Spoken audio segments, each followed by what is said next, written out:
አሁን ደግሞ ወደ ሁለተኛው ጥያቄ ልሻገር ነው። እንግዲህ ወደ ቦሌ ደብረ ምሕረት ቅዱስ ሚካኤል ከመጡ ዓመት አይሞላም አይደለም?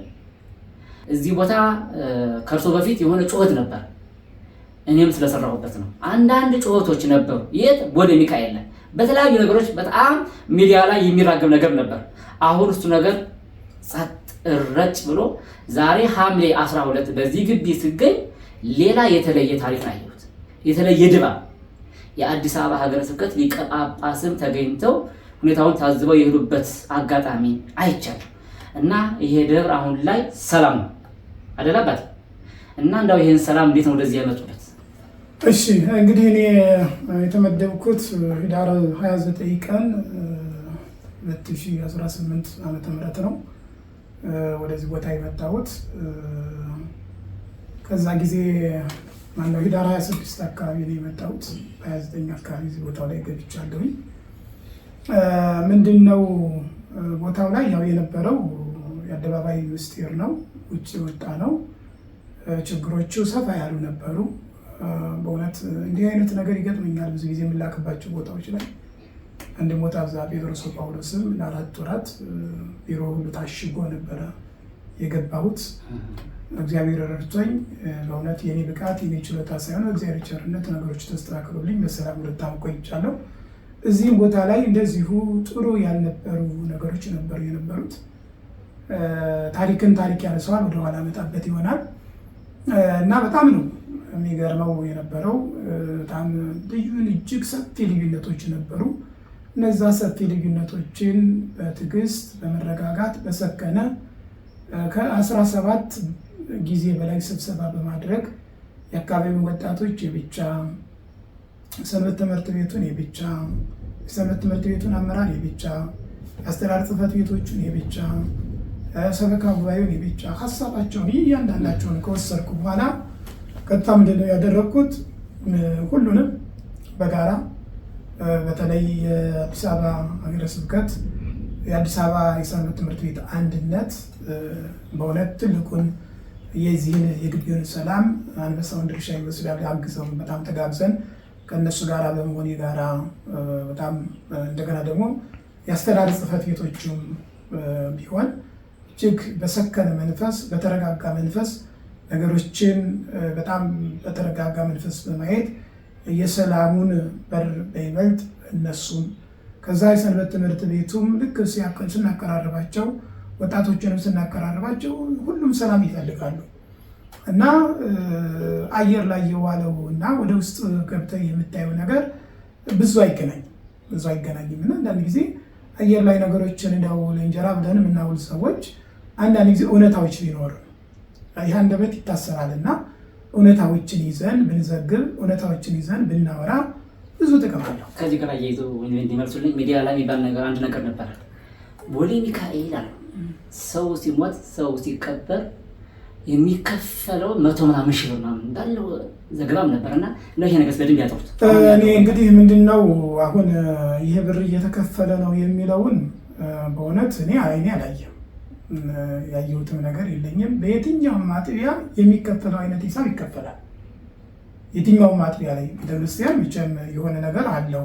አባቶች ከምዕመናን ከሚያገኙት ገንዘብ ነው ደሞዛቸው። ከሙዳየ ምጽዋት ከተለያዩ ከንዋየ ቅድሳት ከተለያዩ ሽያጮች ከተለያዩ ነገሮች ከሱቅ ከተለያዩ ገቢዎች ያው እንደምታየው አሁን የወር ወጪውን ቀላል አይደለም በየቤተክርስቲያኑ ያለው እና ከሱ አንጻር ቦሌ ሚካኤል የሚከፈለው ለምዕመናን መስተንግዶ ሙሉ ለመድኃኔዓለም ይከፈላል፣ ሌሎችም ማጥቢያዎች ላይ ይከፈላል ማለት ነው። ከዛ የተለየ ቦሌ ሚካኤል በግሉ የተለየ አስገድዶ የሚያስከፍለው ነገር አላየሁም። እሱ ነው ክፍያውን በተመለከተ። ከዛ ውጭ አሁንም ወደ ሰላሙ ስንመጣ ሰላም መጀመሪያ ከራስ ነው ያለው። ስለዚህ የነበረው አንዱን የላይ ፈሪ የታች ፈሪ የሚሉ በመካከል ነገሮችን ከዚህ ከዛ ነገሮችን ወደዛ ወደዚህ የሚያደርጉ ሰዎች ነበሩ።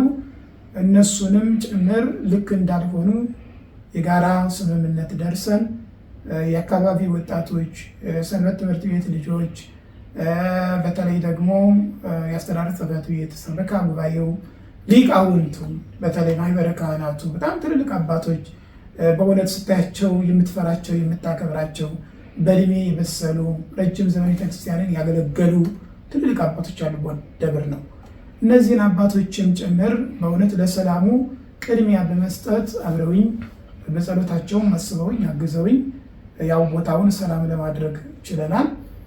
አሁን ምንም ፍጹም የሆነ ሰላም እንዳውም ከዛም አልፎ ያው እንግዲህ ሁለተኛ ጥያቄ ሊሆን ይችላል እየገምታለሁ እና እጅግ ቦሌ ሚካኤል አሁን ከሌላው ጊዜ በበለጠ እጅግ ሰላም ነው። ምናልባት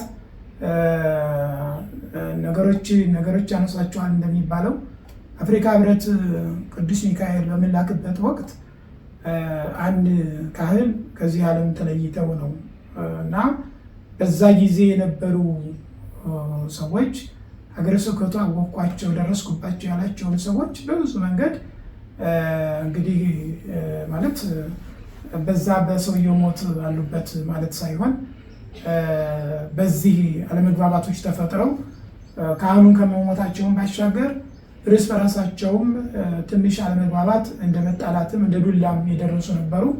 በዛ ምክንያት አስተዳዳሪው ተቀይረዋል፣ ጸሐፊው ተቀይረዋል፣ ሂሳብ ሹሙ ተቀይረዋል፣ ቁጥጥሩ ተቀይረዋል፣ ሌሎችም ሰራተኞች ተቀይረው በአጋጣሚ ወደ ጥቅምት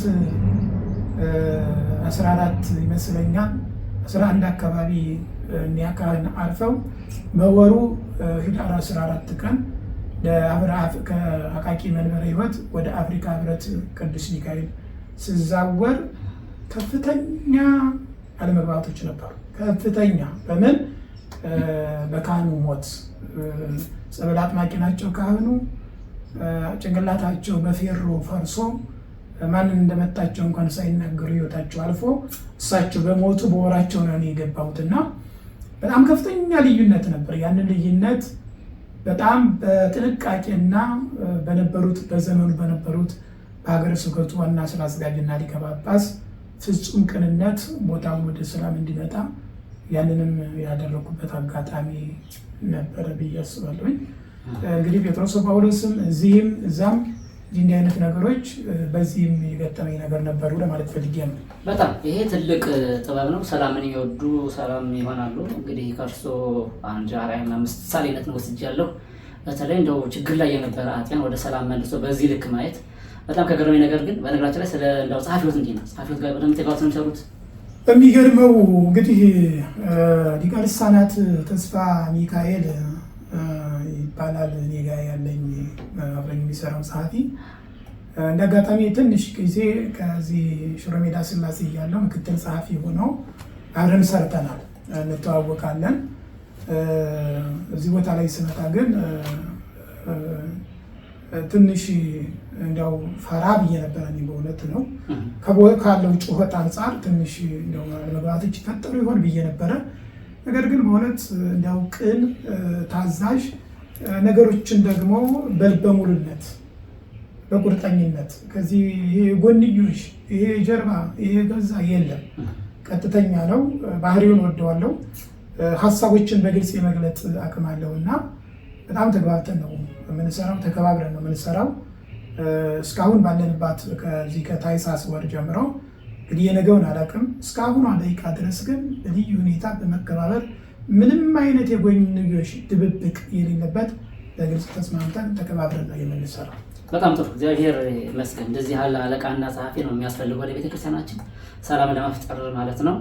እና አሁን ቦሌ ሚካኤል ላይ ዛሬ ያየሁት በጣም ተአምራዊ ነገር፣ ተአምራዊ ክስተት ማለት ይቻላል። ብዙ ነገር ነው ዛሬ ሲመረቅ የዋለው ሲባረክ የዋለው ብዙ ነገር ነውና አሁን ሀሳባችሁ ይመስለኛል ሌላ ቤተክርስቲያን አለ በመስራት ይመስለኛል። እና እስኪ እንደው ይሄን ነው ገለጽ ያቆጣቸው።